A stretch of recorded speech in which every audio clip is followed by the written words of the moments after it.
Playing a key role in ending the UFO ET truth embargo could well be the greatest achievement in a life of many achievements. PRG thinks so and awarded our speaker the Hall of Fame Lifetime Achievement Award last year. At that time, he gave the 2008 keynote address. This year, PRG invited him to come and talk about the totality of his intersection with the UFO ET issue, the media response, the responses of his peers, and perhaps more importantly, his thoughts on the disclosure process and the post-disclosure world that most certainly lies ahead. Please welcome Dr. Edgar Mitchell to X Conference 2009.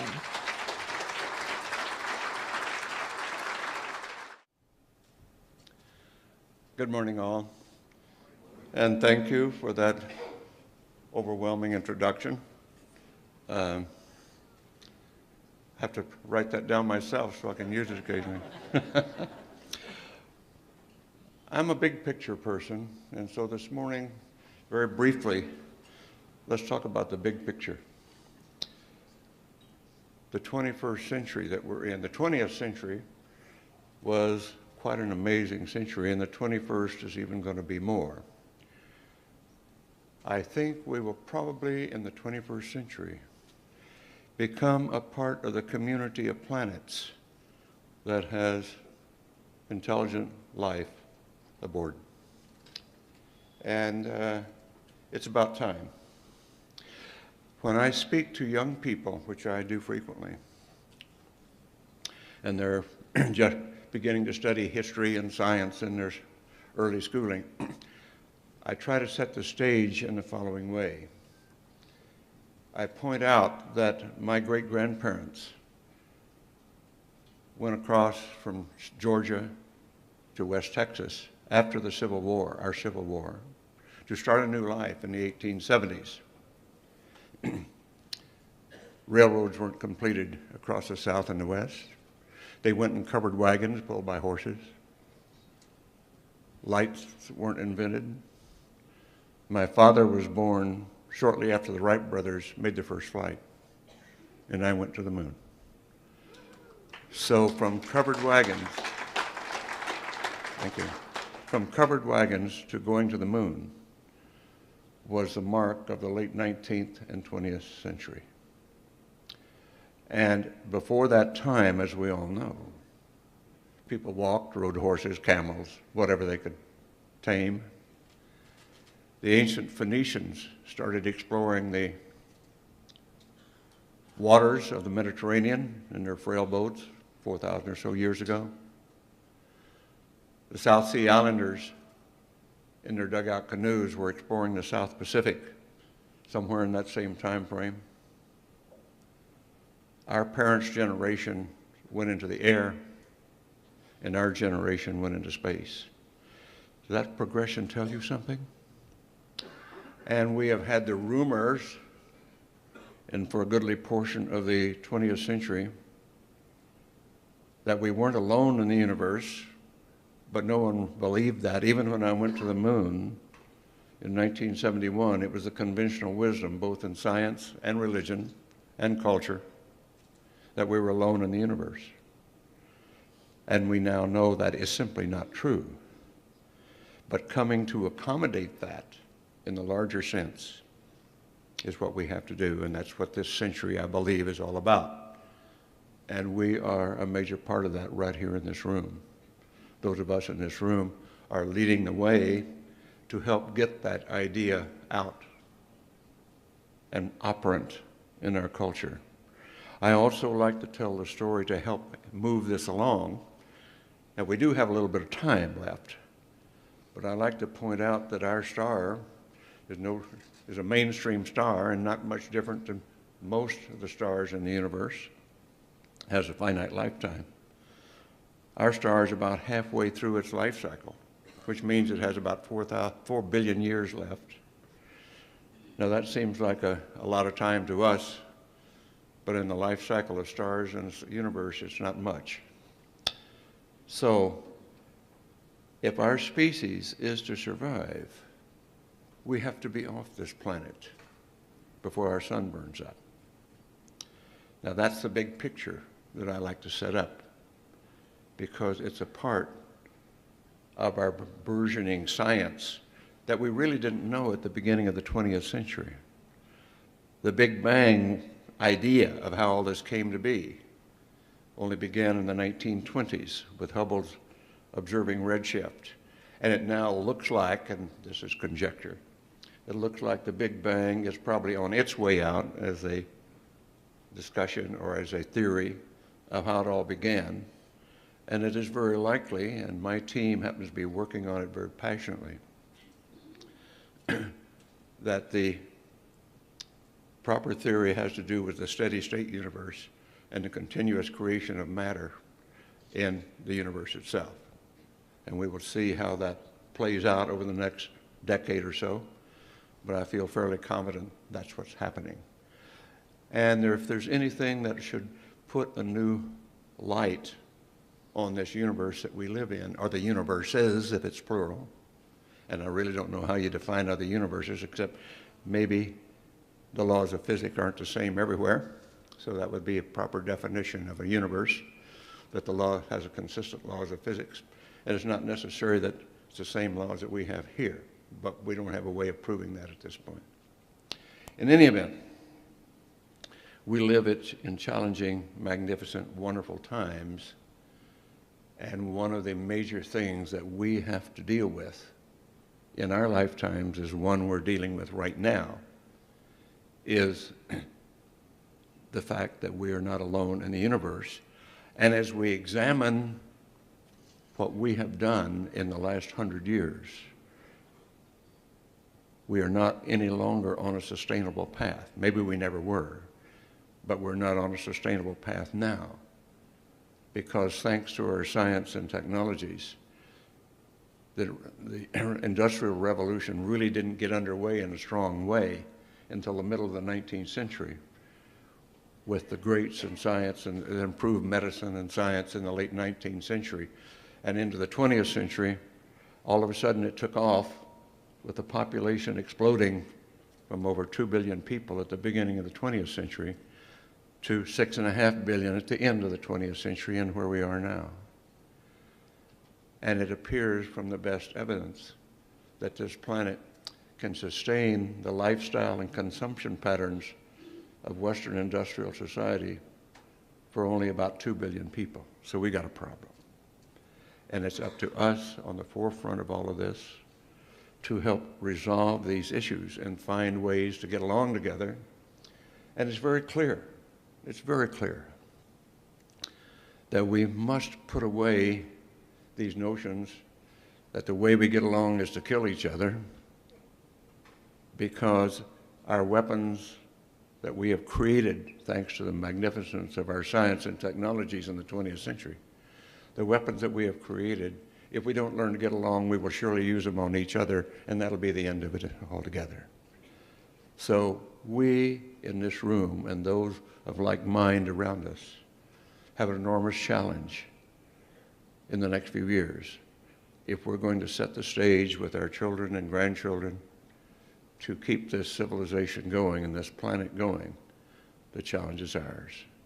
And I thank you for joining me in that today. Thank you.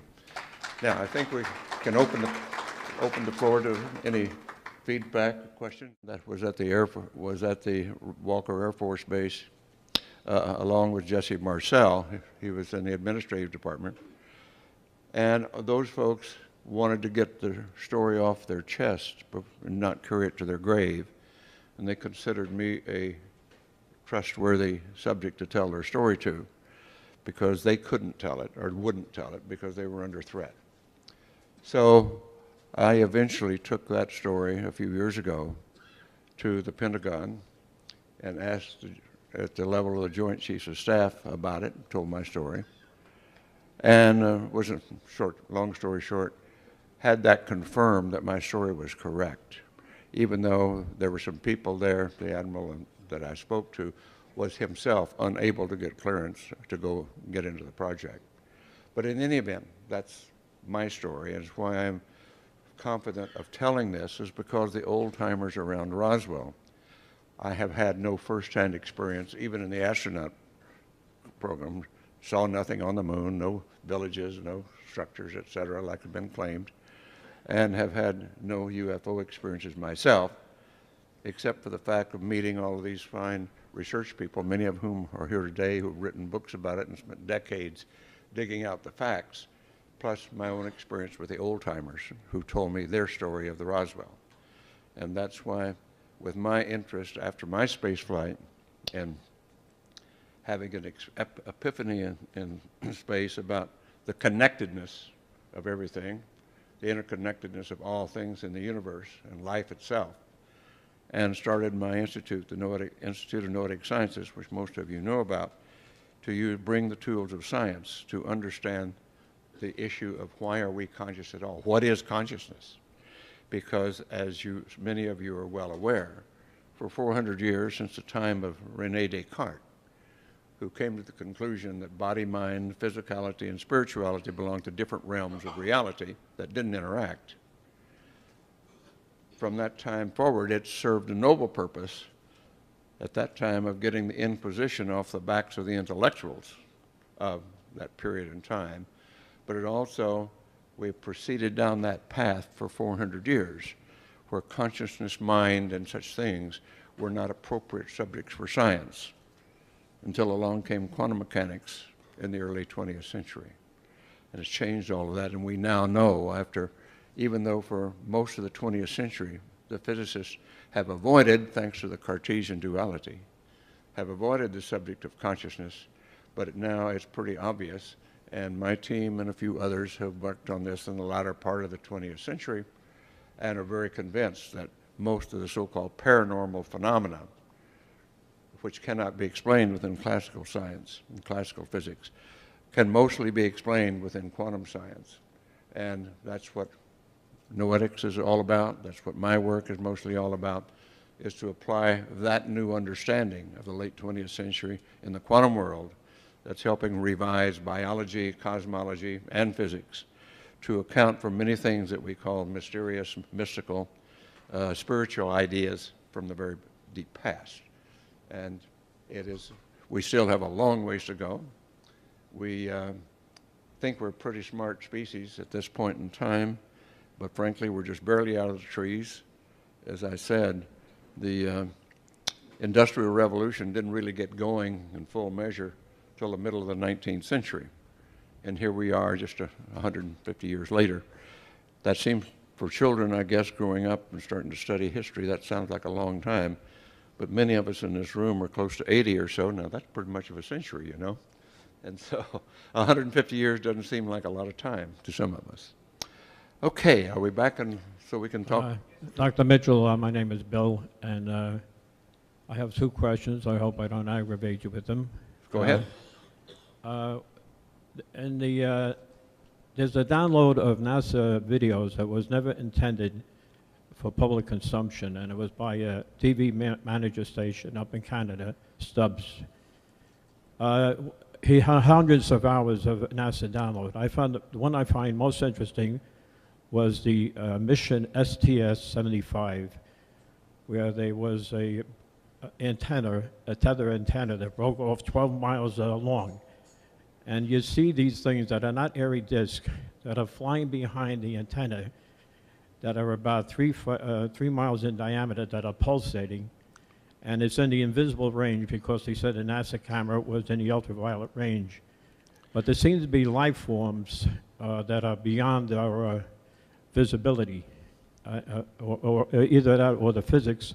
It could be a craft, in a high energy state, mass in a high energy state. Well, let me interrupt you at this Okay. point. Most of what you're talking about, that's not in my area that I really consider myself expert. However, I tend to think at this point in time, these so-called hidden areas, there's not much doubt that cloaking devices, we are starting to get a little bit of a handle on cloaking devices, but it's apparent that our alien visitors have much more knowledge in that than we do. I personally, at the moment, do not think of, when we start thinking about other dimensions, I think the evidence for that is pretty slim. That maybe turn out that that's what it is. But at the moment, I can't speak to that with what you're asking with authority. Okay, I have one more question. Go ahead. in science, we see energy, we know how to manipulate it, all the different conversions, from mechanical to heat and stuff like that. Yet, what is the essence of energy? What is the essence of energy? Is that your question? That's the question. What is the essence? Well, I don't think we know the answer to that any more than the fact that energy seems to be the fundamental stuff. Now, my model of it is that I call it, instead of dualism, which was the Cartesian notion, and dualism in quantum physics, wave-particle duality, and the Cartesian duality, I think of in terms of dyads, are two faces of the same thing. So I express it this way. Energy is the fundamental stuff. And the way we think of energy is as waveforms. Now that's a simplistic modeling, but that's the way we do it. But I think in terms of dyads, that is, energy is the basis of matter, a la Einstein, energy equal mc squared. That is the energy of matter. But if we take the universe that we live in and know about, knowing is pretty fundamental too. And knowing based on information. And information is just basically patterns of energy. So we here have two faces of energy. One is it's matter. Our existence is dependent upon matter. Our knowing is dependent upon information. And we live in a universe that exists and knows. And that's a pretty fundamental definition. And that's the place I start. Now, there may be more complex and more other ways to look at it that can solve more problems. But at the moment, this dyadic model of existing and knowing based upon matter and the breaking down of matter into its energy components, which is what science does, and information as patterns of energy is a good way to look at it, and we're solving a lot of problems, particularly if we can now use the tools of quantum mechanics and relativity. But as many of you are aware, that putting quantum mechanics and relativity together has proven to be a very formidable task, and we haven't been successful with that yet. Thank you, sir. You bet. Thank you. Hello, Doctor. Thank you so much. I'm so honored that you're here today, and Thank you. I just wanted to share with you. A little closer to the mic, please. Oh, okay. I'm kind of intimidated by this. I said I'm quite honored to meet you today and to to ask you some questions. Of course, I'm from Charlotte, North Carolina. I'm Marie Rink, and my son is the webmaster. We have MUFON in, of course, all over. Anyhow, and what I wanted to ask you is... A little closer to it, please. What I wanted to ask you is about the moon, of course. And there's always the rumors that they say there's the dark side of the moon and that there is some kind of entities that are around that area that we don't see. And, of course, they say it's a satellite. So I have to ask you that. And then, of course, about Mars and the atmosphere is not, as we see it as red. Well, first of all, let's not consider rumors. the dark side of the moon, because there isn't a dark side of the moon. Okay. There's the back side, which we don't see. Backside, well. But we have seen it. Those of us who have flown there have seen it. We've taken pictures of it. And it is markedly different than the front side.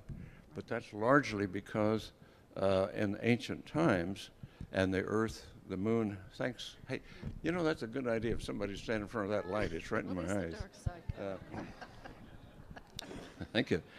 In ancient times, when the Earth-Moon system was brand new, but the moon had been captured, and it was stabilized in its orbit, the lava inside the moon came out as lava flows like it does on Earth, but it came out on the front side because of gravitational pull, and filled all the craters on the front side. Now, the ancients, time of Galileo and so forth, considered those dark areas on the moon as mare, or seas.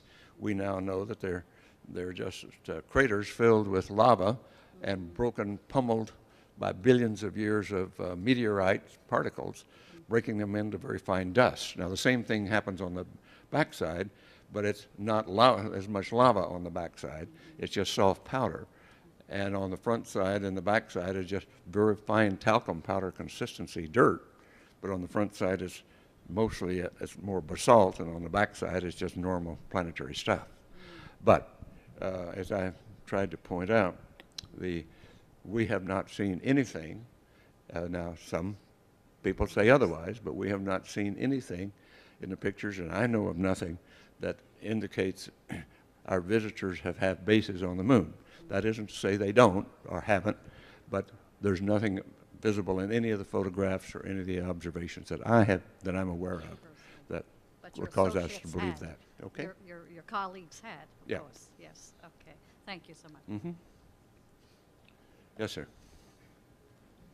I wondered if you know if there's any degree of truth to the rumor that's been floated the whole time that many of the astronauts have seen UFOs during their trips. Do you know if that's true or not? No. There's quite a few of the astronauts in their military careers prior to becoming astronauts, like Gordon Cooper and Deke Slayton and a few others in their Air Force careers were vectored after a UFO or tried to chase one unsuccessfully because they always either disappeared or ran away. But up through the Apollo program and the Skylab program, which I was more intimately connected with, there were no confirmed UFO sightings in space. Now, we did see things that turned out not to be abnormal at all. They were later identified as just debris, or they happened to be maybe a spent rocket stage.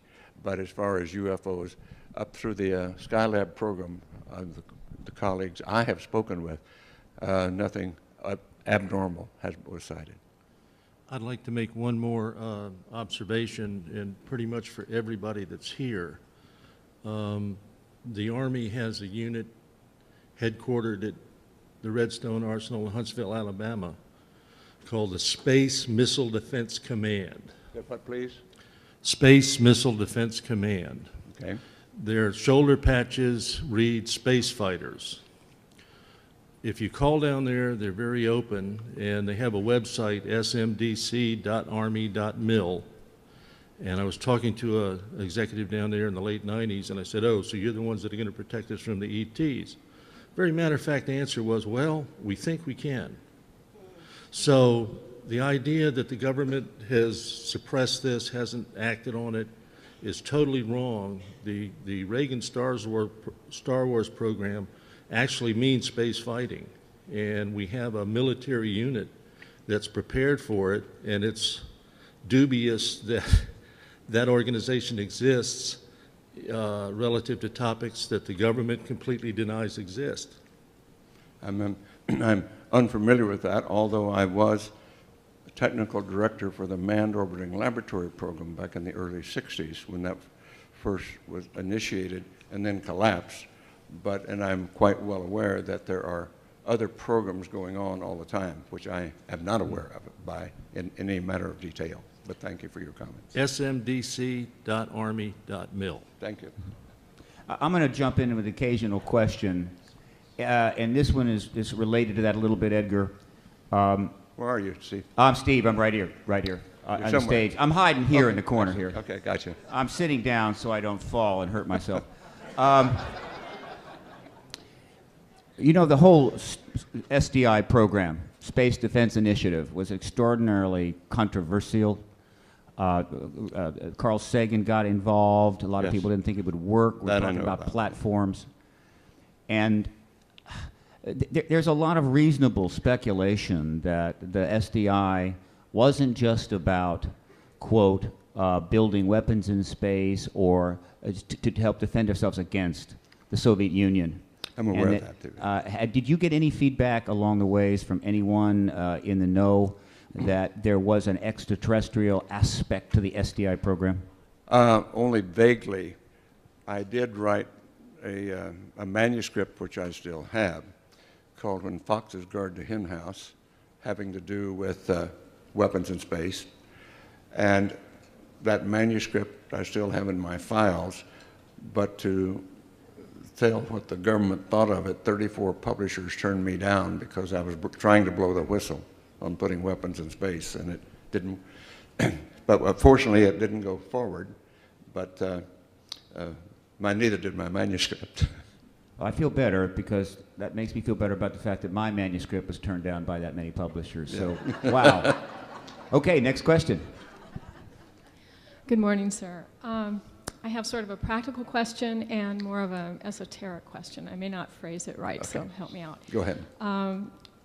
We hear a lot right now about the fact that we really don't have a technology to physically get us off planet or to another solar. I'm sorry, I'm not hearing you well. Your technology that what? I've read that we currently don't have the technology or capability to transport the human species out of the solar system or off planet far enough. So the first question is really practically based. What do we need to invent and build to get the human species to another ecosystem environment? But going along with that line of thought, do you think that our essential humanness is contingent on living in these bodies, or would you foresee at some, thousands of years later, could we project some aspect of our consciousness into some other kind of a system or life form? And I think Michio Kaku's talked about, you might have to make an information stream and send it off through some alternate transport. Let me address your questions in the order. First of all, I do think we'll probably be able to get outside of our solar system, and I've written a paper on that, by the end of this century. But we're going to have to bridge the gap between general relativity and quantum mechanics, and we haven't done that yet. There's some real elusive answers there that it's not clear how we're going to do it. But it is clear that the aliens have done it, and how they've done it through wormholes or what other device they call them. That's a concept within general relativity. I'm not sure that's the right concept, but nevertheless, that is the area of breakthrough that we have to have before we can get there. The second question has to do with the nature of consciousness itself, and we have not really resolved that problem either. And of course, there are multidimensional theories which are not well formed, and it appears that string theory, brain theory, M theory, which are attempts at multidimensional theories, are kind of falling apart on us right now. They're not really substantial theories and not holding water. But the work at the LHC, due to resume this year in Switzerland, may help us shed some brand new light on that. However, the issue of consciousness is one that's still out. One of my early investors and board persons with Institute of Nordic Sciences was John Fetzer. I don't know how many know that name, but John owned television stations in the Michigan area and more broadly, and the Detroit baseball team and a few other things. He was a wealthy philanthropist. And he was on my board, and he said, Edgar, I would like, in your studies of consciousness, the first issue is, does consciousness survive death? And I said to him, John, I would love to research that, but I've got to first find out what consciousness is, because we really don't know. And, for you folks here, as I have often outlined or framed the issue of the two extremes, the idealist extreme on one hand, that says all is consciousness, and the extreme point of view is that matter is not really matter, it's just a thought in the universal mind. That's the extreme of idealism, which goes back to Platonic times. And then on the other extreme is scientific materialism and reductionism that says consciousness is only an epiphenomenon of the random collision of matter. It's an accident in nature. Well, I don't believe either one of those two extremes is correct, that the truth somewhere is in between. And that's what we've been looking for 35 years, and we're narrowing down. But we still don't have the answer, and nor do we have any definitive experiments in science that we can test, because science is about postulating and finding experimental evidence to validate your postulate. So somewhere in between those two extremes, we're sure there's an answer to this question, what is consciousness? But we still haven't gotten there yet. That is one of the great enigmas, and I'm sure that it is a part of this intersection between general relativity and quantum mechanics that help us understand that. But that's one of the enigmas we're still wrestling with. and it's one of the tough ones. And if we resolve that in a proper way over the next decades or so, then I'm sure by the end of this century, we'll be able to go outside of this solar system that we're in. But also I can say in a hopeful way, I think we're narrowing in and getting pretty close to the concept of beam me up, Scotty. We're not too far away from that. And that'll help us understand this issue very much better. Oh, one more question. Are you looking into, or do you know anyone who's looking into interaction of nanotechnology with perception and consciousness? With perception? And Oh, consciousness. absolutely. That's fundamental. The whole notion of perception. And just let me, very briefly, I don't want to go on this at length, but the work in quantum holography that my colleague Walter Schimpf in Germany discovered almost about 14 years ago now, and we've been working on that in studying MRI machines, he essentially invented functional MRI by discovering this quantum hologram. And a non-local quantum mechanical concept of a best way to explain it is that we consider in the English language intuition, we call it our sixth sense. And since we now know it's based in quantum holography or quantum properties, it should be called our first sense because it was around long before our solar system and we were around. It is a basic informational structure in nature associated with perception.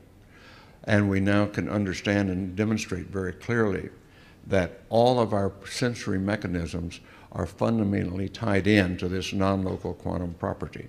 Now that's a long dissertation to talk about that, but we now are quite confident that that's true. And that will help lead us to understanding the sensory mechanism and hopefully consciousness and perception in the not too distant future. The whole idea, and I'll give you the most basic clue, the whole idea, quantum mechanics is based upon entangled particles, that if particles are ever entangled and they go apart from each other, they maintain quantum correlation.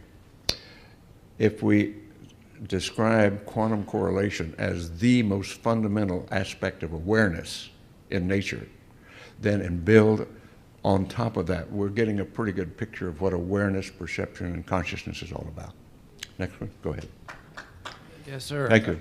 Dr. Mitchell, I was wondering what exact parts of the Roswell crash story were confirmed for you at the level of the Pentagon or the Joint Chiefs of Staff? I'm sorry, repeat that, please. What exact parts of the Roswell crash story were confirmed for you at the level of the Pentagon or Joint Chiefs of Staff? And how were they confirmed?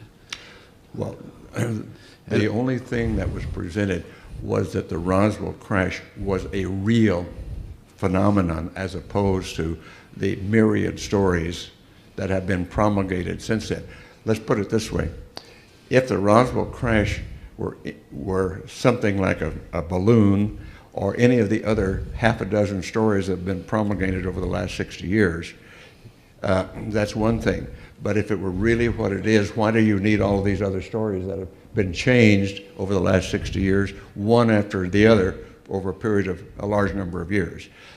And when the people involved, including Jesse Marcel, a number of those others who, and Jesse Marcel Jr. has spoken at this conference and had pieces brought to him and saw them as a kid, and other people have described it. I mean, what more do you want? Now, is that evidence that we have right now? No. But these are trustworthy, believable people, and certainly the lore around the Roswell area was ubiquitous and of the same story. The only issue was the Roswell crash something local, or was it something alien? And the concept was it was alien, including the bodies that were recovered and taken away from the site.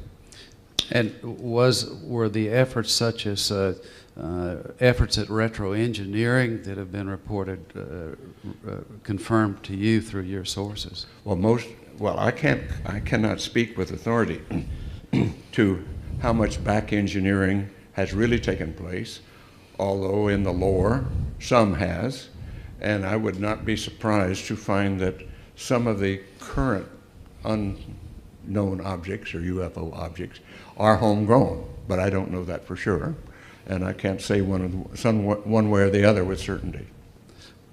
Another question, were you briefed on the UFO phenomena, were you briefed on the UFO phenomena during your astronaut training? No, not at all. It was never even touched upon in the NASA I was with. Lastly, I would suggest that your manuscript on the weaponization of space, if you can't find a publisher, perhaps you should just put it on the internet. You don't need a publisher. That is true. At that time, we didn't have internet when I wrote that. The internet was subsequent to that. But we may get it done yet. Thank you. Good morning, sir. Good morning. It seems to me that space is one of the big frontiers for exploration, but another one is the deep sea. Is what, please? The oceans. Oh, yes. Yes, and I mean, I imagine I've seen the photographs of the Earth, you know, from space, and it's mostly water. And during Dr. Greer's disclosure event, one of the witnesses, I think it was Dan Willis, gave testimony from the Navy that something was under the sea that came through the surface and went past a ship. So, being with the Navy and having the access that you've got, could you speculate, or do you have any opinions about what may be under the seas? Well, I am aware of the stories and the lore just as you are, but I have no more definitive proof of that than anything else. But yes, there are stories such as that. And that's one of what we're trying to do now, I guess, is to get this all really opened up so we can sort facts from fiction and lore and stories, misinformation, disinformation, and what's really going on. And that's what this effort's really all about right now. Okay, I'm going to jump in with a question here, Doctor. Straightforward question. Did you have the opportunity to develop a personal relationship with Neil Armstrong? And whether or not you did or not, do you have some sense of why this gentleman, who at one time was the most famous human being in the world, why he has chosen such a reclusive, very private reclusive life since, of course, his extraordinary walk? Well, we all had at least a reasonable personal relationship with Neil. He was a buddy, he was a colleague, but he is also a very reclusive man. And the story is, and I don't know whether it's really true, but in the post-flight travels that he and Buzz did, and we all did our post-flight travels, and they had a little bit more of it, being the first team to go out than some of the others of us. But there is a story that in a large crowd in India, he was speaking to several thousands of people in an open-air stadium, and at the end of it, there was a surge forward of the crowd toward him, and it shook him up so badly he's been reticent ever since. Now, I don't know whether that's a complete story or not, but Neil is a rather private, quiet guy, and has chosen not to work in the public sector, or rather in the visible sector of this work as much as some of the rest of us. But maybe he has good reason to. He'd be so overwhelmed by it that it wasn't comfortable for him. But he has been quite quiet about it. Do you ever have any regrets that maybe you didn't take Neil's course? No, but I do a pretty good job. I live a quiet, very quiet life when I'm home. And I don't involve myself too much in local activities simply because I need my privacy and I need my space when I go home from these travels. Next question. Into the mic, please. Thank you, Steve. Dr. Mitchell, sir, your outstanding career achievements serve as such a wonderful example of the tremendous accomplishments of our American citizens and outstanding nation.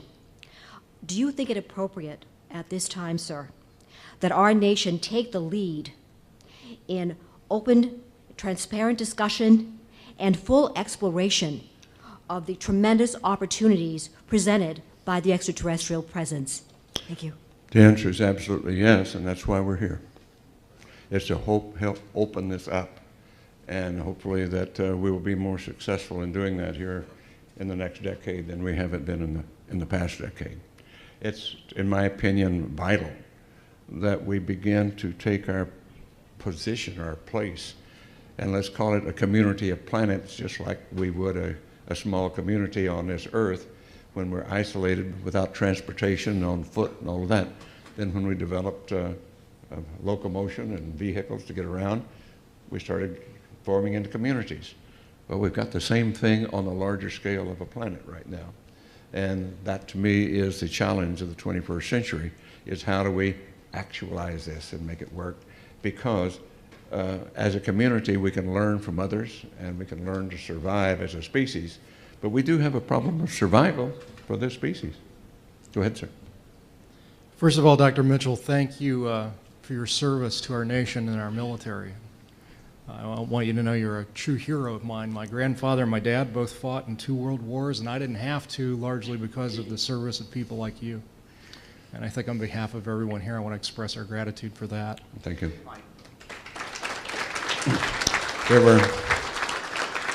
I'm sure there are many of us in this room have served our time in the military. Secondly, I think you may be the last living witness to one of the greatest historical events on the planet. I think you were certainly the youngest at the time. If I remember from your biography, you, by chance, saw the Trinity test site explosion. Is that correct? You mean at White Sand? Is that the Yeah. one? Were you out delivering papers that morning? Is that what I remember? Right. At that period in time, of course, that was about this, just a little before the so-called Roswell incident. But we could see from the flash. I lived in Artesia, which is right down the road from Roswell. And we were alerted, and we did see the flash of the atomic flash across the mountains to the west of us, about 150 miles or so. It was that bright across the mountains. And I was understood later that that's exactly what the flash was that we were talking about, because the early tests were there. And I have the sneaky suspicion, and it's not so sneaky, the suspicion that the whole ET interest and the reason for the Roswell crash, well, we have quite a bit of evidence since that time that the UFO phenomenon is prevalent around nuclear sites and nuclear tests. And since Roswell was the first strategic aviation squadron carrying nuclear weapons, and White Sand was right across the mountains from us, I suspect, at least Laura would have it, that that was a part of the interest of the alien investigation. I think you must have been one of the youngest witnesses to that test site, first nuclear explosion. Well, the whole community there was, yeah. That was So just a boy. they alerted you that something was going to happen that morning? Beg your pardon? They alerted the community that something would be happening? I can't remember now. It's been so long. I just happen to know that I happened to be up, and maybe I was going to the ranch with my father very early in the morning when that happened. I just can't recall all of that. Yeah. Thank you. Dr. Mitchell, I just noticed this gentleman from the back here. Any chance that you would commit to the audience today that if, in fact, you have a chance to go back into space, that you would wear an X-Conference T-shirt? Well, I'll have to think about that one. I don't know whether that's adequate protection from the rigors of space or not. Dr. Mitchell, I have several questions. Firstly, the 1997 incident you mentioned concerning an admiral that was denied access to Roswell-related information projects. Do you have any knowledge of who it was that denied him access, and whether it's true that it was actually a defense or lawyers or attorneys for a defense contractor? From Admiral Wilson, no, I do not know who that was. Okay. Second question, have you ever had any information passed on to you by any witness concerning photos of President Eisenhower meeting with extraterrestrials or any treaty signed? I'm sorry, start that one again. Have you been ever given any information by any witness concerning photos of President Eisenhower meeting with extraterrestrials and of any treaty signed by the US with extraterrestrials? I have heard that in the lore. I have no hard evidence, nor have I seen any documentation, but I have heard it at this conference and through some of the other contacts, perhaps yourself. I don't know. And finally, with the Roswell crash, did you ever get any information that what may have brought down the UFO was a new type of radar that was designed for tracking captured V2 rockets from White Sands? No, I have not heard that. I don't think that is true, because the area of the crash was would not been, I don't believe, amenable to that phenomenon, being isolated as it was northwest of Roswell and quite a ways from the White Sands. And so I can't really speak to that with authority, but it doesn't seem reasonable to me.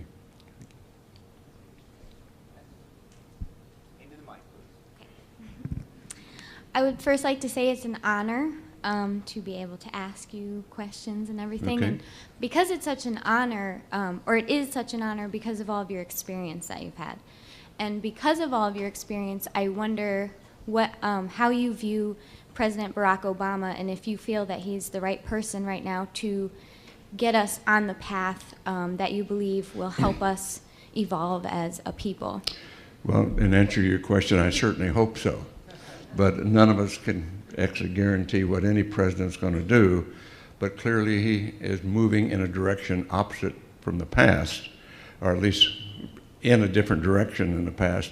And the direction in the past was not very hopeful. This at least gives us hope that we can move in a better direction and must. Okay, thank you. I'm going to jump in with a question here real quickly. A fairly significant event did occur in 2004, and I've dealt with it quite a bit. And that, of course, was when Governor Bill Richardson of New Mexico was asked to write a foreword for the book Roswell Dig Diaries, which was about a project that was funded by the Sci-Fi Channel, which also created the Coalition for the Freedom of Information that is lobbying for the issue in Washington. And in that foreword, Bill Richardson, who I know is planning to run for president and also a very likely vice presidential pick, actually wrote, in words that can never be taken back, that he felt that the explanations given by the government, the Air Force, simply did not hold up. He felt that we really needed to get the information out and that the people had a right to know. Have you ever interacted with him? Have you talked to him since? Have any sense of why he did that? No, I do know him vaguely. I do not know him intimately or personally. And no, I don't not know, except for the fact that in New Mexico, this has become, even more so than the rest of the country, started to become a hot topic, because Jack Schmitt, astronaut of Apollo 17, grew up in the New Mexico area, as I did, and until recently did have a home there, and was a senator from New Mexico. So that all fits into this mix here, but I can't answer your question any more directly than that. Hi, Dr. Mitchell. Two different questions for you. Number one, would you be able or willing to go on a major TV show like Larry King or Charlie Rose and relate the story that you told us this morning about you telling the Pentagon that your version of the Roswell story and them relating that it was true? Well, I have told that story, and I have been asked by CNN for an interview, and now exactly who and where that would be shown, I don't know. But I'm not adverse to that, but it has not opened an opportunity opened up for it at the moment. And just two other quick things.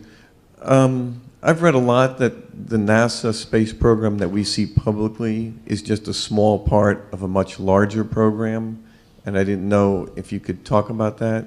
I'm sorry, that what? That the NASA program that the average American citizen knows about is actually a small part of a much larger space program. I was wondering if you could talk about that. And no, I don't know about that. Okay. There may be other things, but I don't think it's necessarily within NASA. NASA is very much, the program is very much open at the moment, as far as I know. And at the moment, it seems pretty ineffectual to me. But hopefully, with new administration, new direction, we can carry out this idea of being the first generation of spacefarers off of Earth and move it forward. at the moment, I don't find the program terribly effective, even though, yes, there's, on paper at least, plans to go back to the moon, plans to go on to Mars in due course.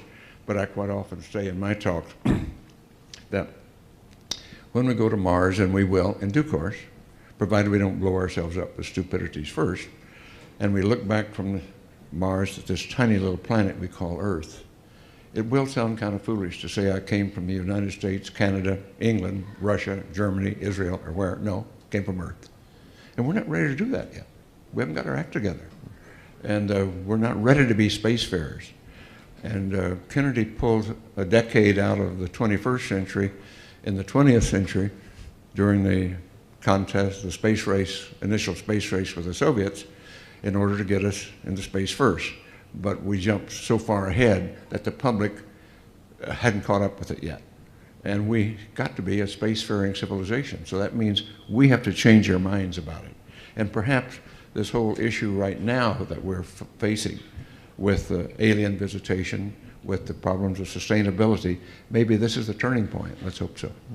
And finally, you wrote about having a profound spiritual experience in space. I was wondering if you could, if you're able to convey that, what that was like. Well, very briefly. I won't take a lot of our time on it. Very briefly. It's a phenomenon that has happened in all cultures at all times. And it has various names in different cultures. Out of the Greek, it's called metanoia, change of heart, change of mind. And the Zen tradition is called satori. In the ancient Hindi tradition, it's called, in the Sanskrit, written in Sanskrit, it's called samadhi. It's the idea of a change of perspective, and it causes you to see and experience the unity of all life, the oneness of all life. And the ancients described that because, and my own experience, investigating cultures all over the world, in their deep lore, their ancient lore, there's a history of this, but it is indeed the basis of religion, that, but a cultural religion. And the mystics, the great leaders who had these types of experiences, they told it, and a religion formed around it, but it's a culture. It's a cultural explanation. And now at this point in time, we fight over whose religion's the best one, but it's all, in my opinion, they're all rooted in the same transcendent, transformational type of phenomenon. Okay. I'm going to jump in, and again, I'm going to clarify a little bit for the gentleman's first question, Edgar. As you know, you were on a Larry King show a while ago. It was a number of months ago, but you were part of a number of guests. It was quite a few up there. It's like 8 or 9. And since then, you and I have suggested to the producer of Larry King, Averill Gallagher, that you and I would come on to do a show, or that you would come on alone to do a show, the fundamental theme being the disclosure dilemma. Mm-hmm. And we heard back from Averill, who said that, well, they weren't quite ready to do another show on that at this time, all right? Okay, fine. I mean, that they can do the shows they want to do. But I'd like to point out to the audience that Larry King Show and all of the programs have their websites, and they have the contact page on there. And they invite people to email them with their suggestions for guests, for shows. And I have a hunch that if everyone in this audience, and then through their Facebook and through their mail lists, were to get on it and go, you know, let's get a request in to Larry King Show, which is a very, very important show, believe me, that we want Edgar Mitchell on there by himself, right, for a lengthy interview to get into these things. I have a chance, thought we might see you on. Now, the other thing I'll add is this. CNN International called last night, and they wanted you to be on television with them at 4 p.m. this evening. As you know, I told you. We have agreed that I'm going to call them and point out that we can't do that, because if he goes on tonight, he's scooping the press tomorrow at the press conference, and I think that's inappropriate. And so we will suggest to them that, okay, can we go on tomorrow night? So we'll see what happens there. And the other thing I'll mention is that Edgar got several hundred interview requests of various types after the Kerrang interview in the UK. He was not able to respond to the majority of those, and then the news cycle ended. But now we're hoping to start a new news cycle, and with any luck, they'll be back. And I know that Edgar is going to try to do as many as possible. So I hope you're just turning on your TV here in the next few weeks and month, and you just can't get away from him. He just keeps turning up everywhere. All right, next question.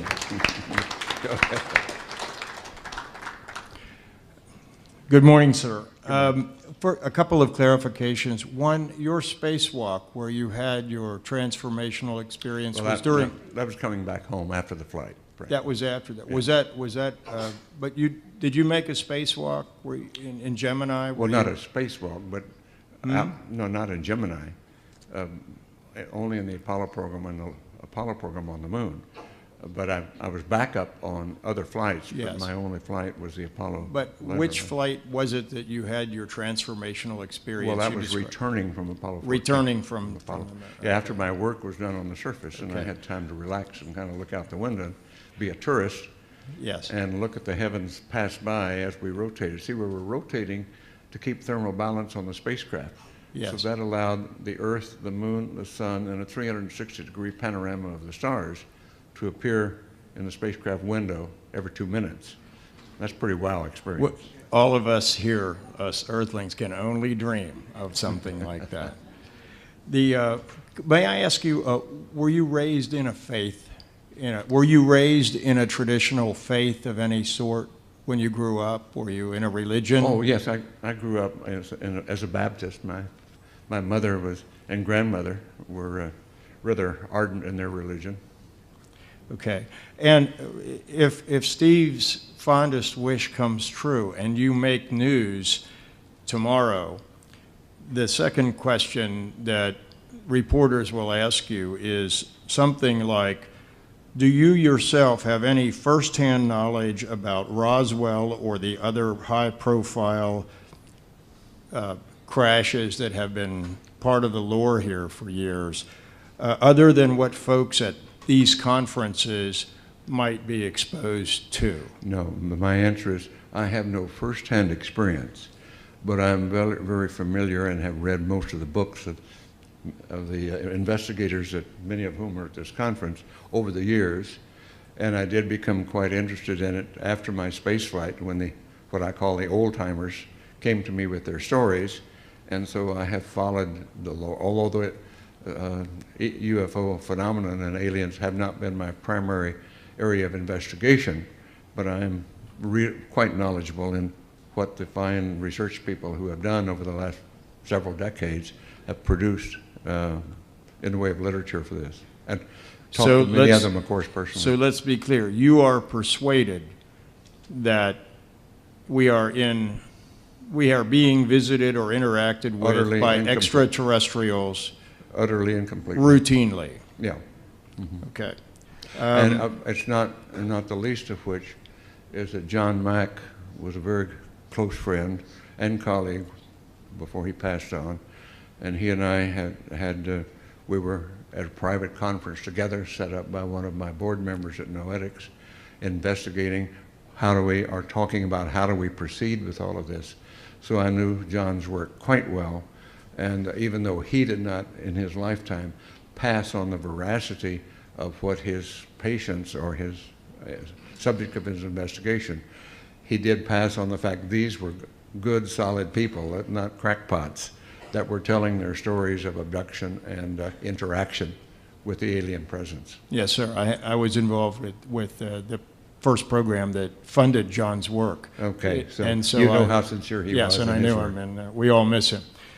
Final thing, and not to inject negativity or darkness, but the question is, in the field of ufology, as it's called, there are always controversies within controversies. That's correct. And Brett, there's two questions. One, if it's real, it has a politics when you deal with the interactions. And so once you get past the is it real question where you are, then you're looking at intentionality, at what is happening, what influences, and if there's more than one, there's a political dimension. Yep. Can you speak to that at all? No, I can't within the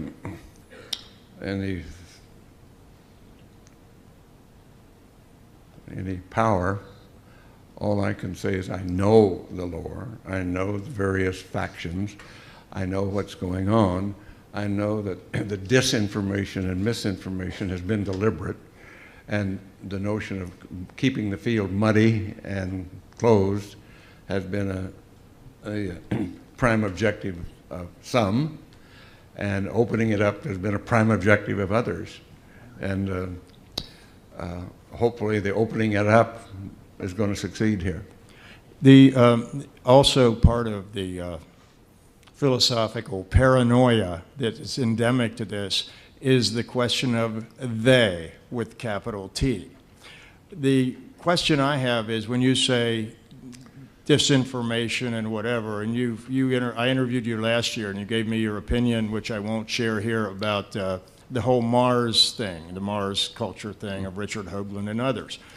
But how do you think those kind of disputes over catechism impact the larger transformational issue culturally that you are advocating by the acknowledgement of the ET involvement and presence on Earth? Well, I think that's just our human propensity is to have our own points of view and to espouse those points of view. I will illustrate it by the issue of some, Bart Seibel, to name one, who had been prominent in the notion we never went to the moon. And that man with false credentials, press credentials, found his way into my home, and after 5 minutes of listening to him start his questions, I immediately realized who he was, booted him in the fanny, and threw him out of my house. And he encountered Buzz Aldrin on the streets of Los Angeles the following week, who poked him in the nose. And the whole point of that was we humans do that, whether we want 15 minutes of fame or whatever it is we're after, trying to propagate our own point of view, and there's almost as many points of view as there are humans to do it. So that is a part of our problem as scientists, because I consider science the ultimate truth finder in our modern world, and we do it through postulating and then finding experiments that will validate our postulate, and then finding anomalies to the experiment to have to repostulate again. That's what we're all about. And so I don't find that any, I don't find that anomalous itself. That's the way we operate. And that includes the politics, that includes the fact that science and scientists come up with different theories and different approaches, and we have to progress slowly but surely through unwinding all of this as we go forward. And we're at a very crucial time, I think, in human history right now. But it's been going on like this forever. Thank you, Richard. Thank you very much. Follow-up clarification, Dr. Mitchell. Let me be sure, because I know your point on this. Some of the people that have come to you, the old guard and everything else, and you've talked to, let's be clear, that have given you very strong, you feel, confirmatory persuasion. Some of these people are of high rank and station within government and military, am I not right? They have been, yes. All right, thank you. Dr. Mitchell, I want to preface my question with a remark.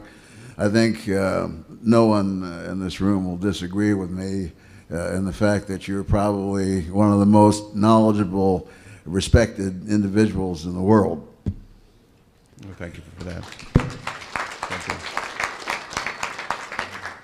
That being said, I could probably stand up here for hours and hours and hours and ask you questions that are burning in my mind. So I thought, well, what's the one thing I could ask him that would be perhaps interesting to the audience if you knew the answer? And so I became very selfish, and I thought to myself, well, my gosh, there's something I'd really like to know on something that was very specific. And I followed the space program since its inception, sitting there for hours, watching things happen on television and listening to the news. And I remember an incident during one of the Apollo missions that was announced on both radio and TV, and then just faded away with absolutely no answer and no publicity given to it. there was an announcement made that during one instance of the program, the public was told that there was a locking mechanism that had been installed on the Apollo capsule. And I just wondered if you, this was on the inside, not on the outside. And I wondered if you had any knowledge of that whatsoever. I do not know what you're referring to, frankly.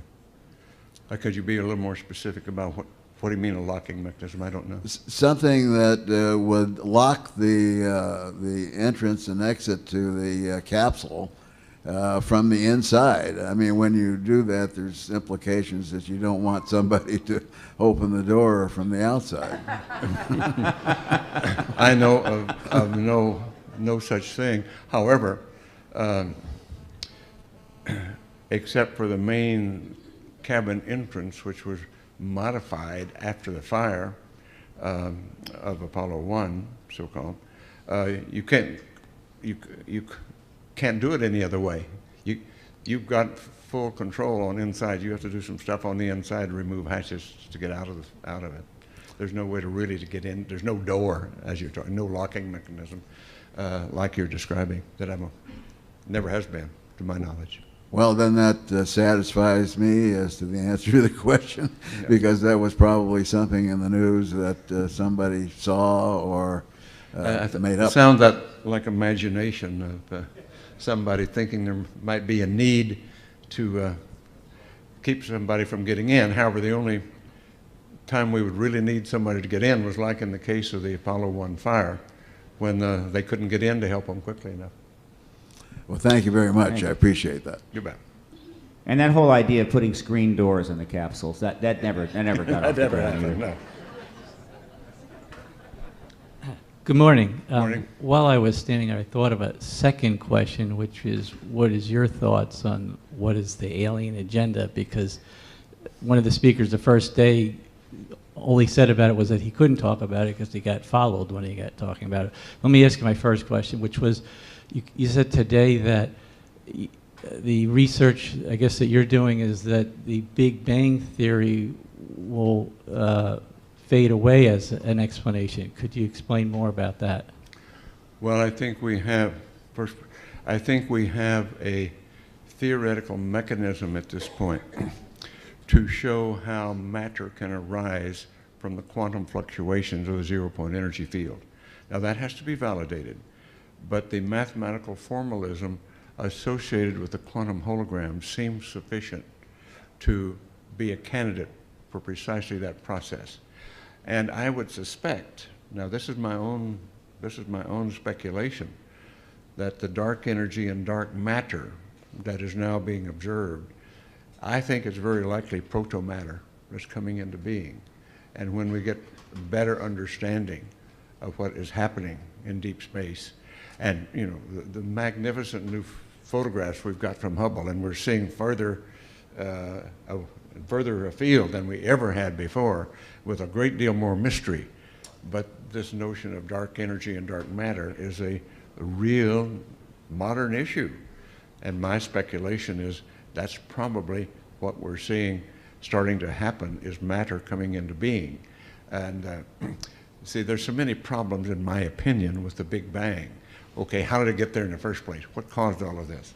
And it's far more sane to me to realize that nature is such that whatever is going on is going on continuously. And what I will throw a technical term at you, those of you who may be mathematically inclined. It's called Dirac-Heisenberg nilpotent Lie group algebra.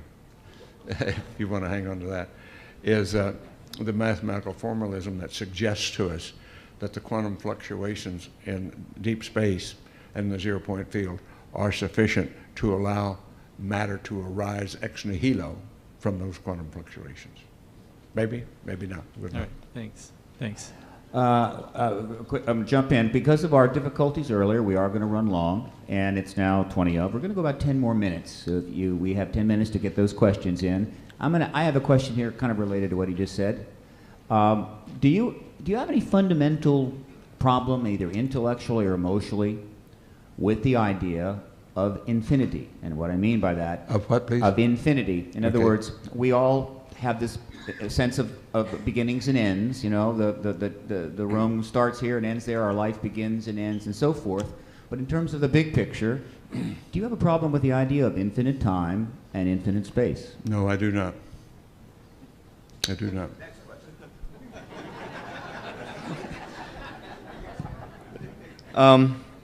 So during the discussion, the idea of unification of quantum mechanics and Einstein's field equations has been brought up, and the gentleman just kind of brought the subject matter to the front again.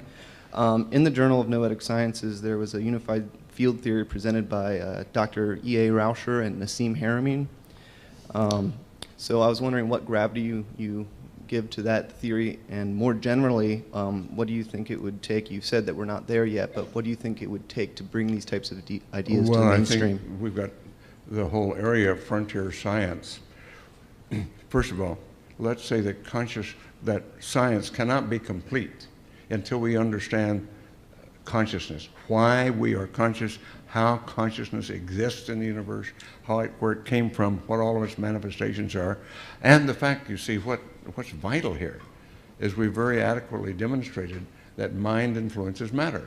We can create effects in matter. Geller spoon bending, for one thing, that kids can do, and healing through intentionality, which I've experienced and others have experienced. These are still great mysteries, and not as much as they were 30 years ago, but they are still mysteries since we can't write a coherent equation in science to illustrate or to manage these ideas. So we have a long ways to go, and that to me is what the future is all about. That's what Noetics is all about. That is what my new organization called Quantrek is all about, is to take what we do know, particularly the mathematics and the physics and the biology that's opening up due to these new discoveries, and push them just as far as we can to get the type of answers that we don't have right now. Thank you. And also, I want to mention, folks, please consider checking out the Institute of Noetic Science website, ION's website, and think about joining. Think about getting involved there. And there's also a Friends of ION's group out there. I know that Edgar would love to have many of you join up in that wonderful project. Next question. By the way, just in response to Steve, yes, Noetics is reshaping its agenda right now. Marilyn Schlitz is our new president, who has been our director of research for 17 years, vice president for research. And we're reshaping our agenda much more aligned to scientific investigation, and reshaping our programs, membership programs. So take a look at noetic.org and see what you think about it, and we'd welcome you. Go ahead, sir. Two questions. NASA had a few documents on their website related to UFOs, and a few years ago those were removed and haven't... Which website are you talking about? I don't remember exactly which branch of the NASA website it was on, but there were several documents related to their position on UFOs.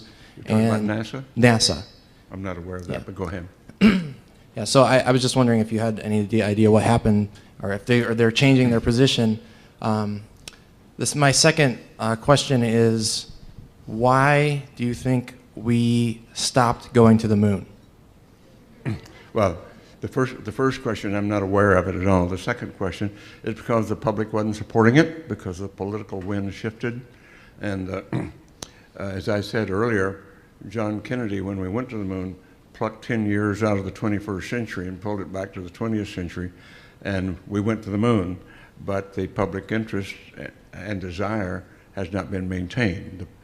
Presumably, we do things according to public interest in this country, and that going to the moon and going into space kind of fell from number one priority, which it was at that time. Just really quickly, too, what do you think about other countries starting to go into space? I think it's natural, and I think when we as I said earlier, when we do really get serious as a planetary civilization about going into space, it's going to take all of us doing it, because it's too expensive for any one nation, even a rich nation, or used to be a rich nation like our own. But to me, we must go as a civilization, and we're not quite there yet. Thank you. Hi, you mentioned earlier that you teach children. I'm a mother of 2 small children, and can you hear me? I'm new to the area, and there's so much information, it's overwhelming, but I want to teach my children. I don't want to scare them like the U.S. government. I don't want to panic them. Right. So I was wondering if you had an opinion or if you could share how you deal with the subject with children, or if you don't, and just put that aside and teach consciousness to them. I think the way to, now this is a simplistic answer, the way to approach this subject begins with the fact of exciting them about discovery and new ideas, because it's all happening very fast, and children are very open to that. And the so-called paranormal, which by the way, paranormal is not the right word, it's very normal. Nothing para about it. But the children have all of these capabilities, and we have suppressed them. We parents have suppressed them in our raising children, because, as a matter of fact, just to illustrate my point to you, when Uri Geller I was first working with him 30-some years ago here in this country, and we were on television, major television stations. He's doing his thing, bending spoons and fixing clocks and all these sorts of things that he does. And children were seeing it. I was getting calls from mamas all over the place, but I was responding to those in local areas that I could get to. They're saying, please help me, Johnny. My little Johnny's bending spoons. He saw Uri Geller on television. And so I would take a spoon or a couple of spoons and go to Mama's residence and sit down with little Johnny, and I'd say, okay, Johnny, show me what you can do. And I would hold a spoon, and he'd rub it like Uri Geller, and the darn thing would twist up like Geller did it. So we know that kids, we all have these capabilities, and some in greater measure, like great athletes, great artists, great mathematicians. We all have our talents, and some in greater measure than others. But these are talents, you see, that science and, well, they burned witches at the stake for centuries for doing things like this. Hopefully we're past that, but we're now understanding these are normal human capabilities, and that mind-matter interactions are a perfectly normal thing. And mind-over-matter interactions are perfectly normal things. And we have demonstrated there in the quantum world, because you can't screen them out with electromagnetic screening, Faraday cage screening. But you can screen out television, radio, and all these sorts of things. But you can't screen out gravitation or these types of effects. So we know we're dealing with a quantum level phenomenon. And the more we research and open this up, the more normal it becomes, the easier it will be for our children to grasp and their natural talents and capabilities, and we can help them develop these in a proper, sane way as we grow up. And I know my children, and I have both adopted children and bio children, what I tried to teach them in my life was put more back into the system than you take out. And they've all done that, so I'm very proud of them. That was my major task, I thought, as a parent, was to teach them to live sanely, honestly, and to put more in the system than they took out. And I can say it worked. And I recommend that. Do you have one book that you could recommend I start with? Thank you. I'm sorry, your question again? Do you have one book that you recommend to start with on that type of guiding children? A book. Do you have a book you could recommend? No, I really don't. There's an awful lot of good ones out there. All right, folks, we have 5 minutes. That's it. 3 very quick, tight questions. Okay. This is the last 3. Okay, I have 2 questions. When you're talking about the dyad in energy and matter, do you ever consider a triad of something, what's the third leg an of the stool? additional category? How do you relate, you have the EMC square and the Einstein field theory. Do you also work with the, which works with the curvature of time? Do you also work with the spin factors, and how does that relate to the electromagnetic field that you were talking about? Well, first of all, there are quite a few effects here that need investigating, and spin and torsion fields are vital to that. However, I do challenge some of the general relativistic notions like curvature of space and time. Space is pretty empty.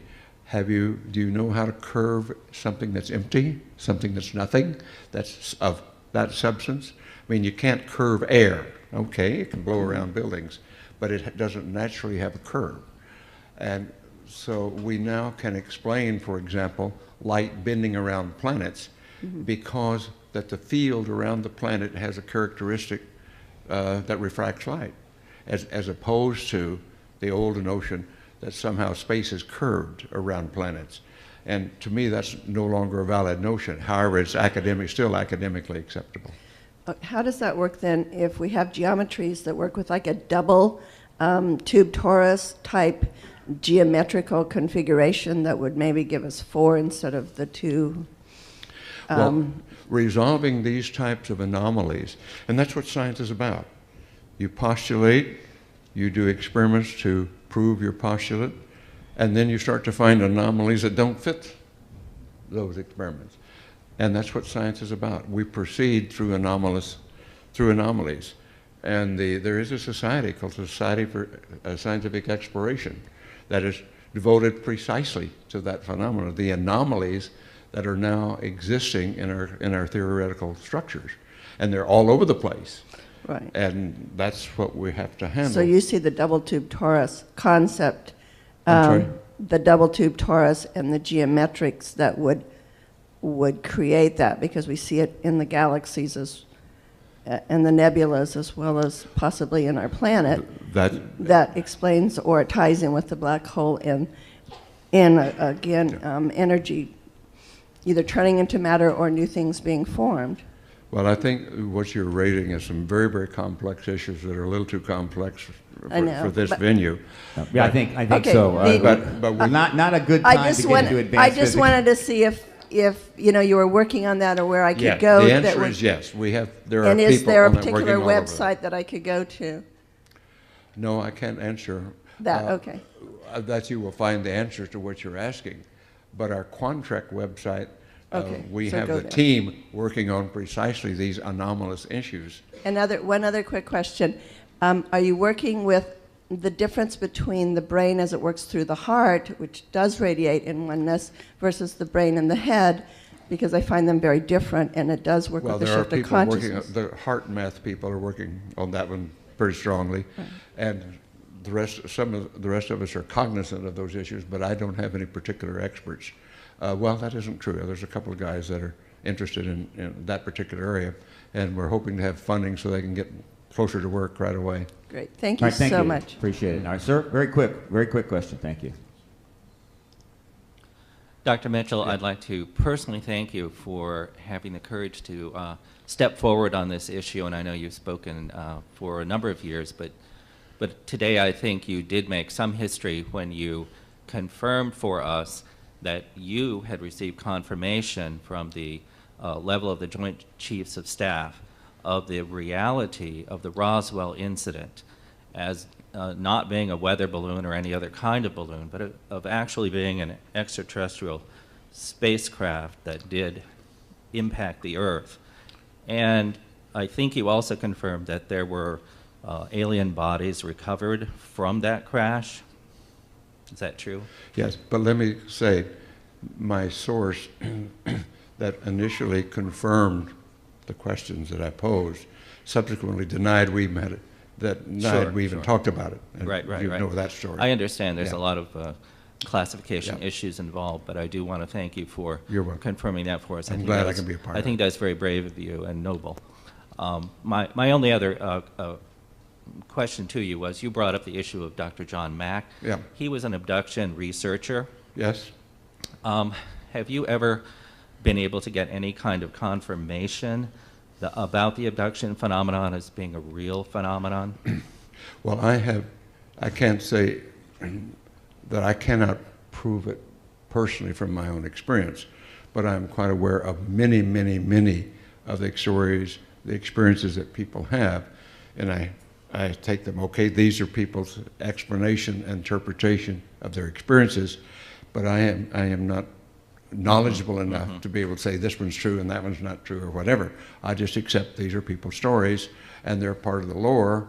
And John Mack and the people that have investigated them said these are not crazy people. They had an experience. Yes. They had an experience. Yes. It's been postulated, of course, that the abduction phenomena kind of works, if the reality and it's known in the government, that will work, in some ways has worked against the disclosure process because of the rather frightening aspects of it. Except for the fact that there are so many very good people that we now know of and aware of who have told independently the same sorts of stories about walls and coming through walls and these sorts of things that you start to take them pretty seriously. Okay. Thank you. Thank you.